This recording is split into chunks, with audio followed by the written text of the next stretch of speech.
হাতিয়া ওসখালী শহরে স্বাদের নতুন ঠিকানা আলিফ রেস্তোরাঁ। বাহিরের সকল রুচিসম্মত খাবার পাওয়া যাচ্ছে আলিফ রেস্তোরাঁয়।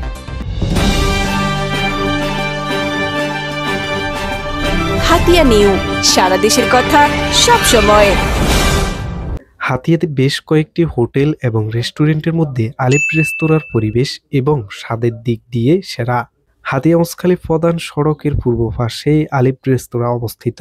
গত 2-1 মাসের মধ্যে আলিফ রেস্তোরাঁ স্বাদের দিক দিয়ে বেশ সুনাম অর্জন করেছে। ওসখালী শহরে এরকম খাবার পরিবেশন এর আগে দেখা যায়নি।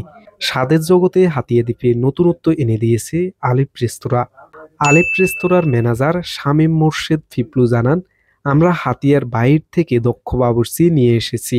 এ পর্যন্ত যতজনই আমাদের রেস্তোরাঁয় খাবার খেয়েছে সবাই স্বাদের প্রশংসা করছে। তাছাড়া আমাদের খাবার সম্পূর্ণ তাজা এবং বিশুদ্ধ। আলিফ রেস্তোরাঁয় রয়েছে দেশি বিদেশি সকল ধরনের খাবার। আলিফ রেস্তোরাঁ খুবই পরিচ্ছন্ন, এখানকার শেফগুলোও দক্ষ। এখানে বিভিন্ন সময়ে রুচিসম্মত বিভিন্ন খাবার আপডেট হয়। চাইলে পার্সেলও নিতে পারছে মানুষজন। তবে শীঘ্রই আলিফ রেস্তোরাঁয় হোম ডেলিভারি সার্ভিস চালু হওয়ার কথা রয়েছে। আপনি কি হাতিয়া নিউ চ্যানেলে নিউজ পাঠাতে চান? তাহলে এক্ষুনি আমাদের হোয়াটসঅ্যাপ নাম্বারে মেসেজ করুন 01830996504। হাতিয়া নিউ, সারা দেশের কথা সব সময়।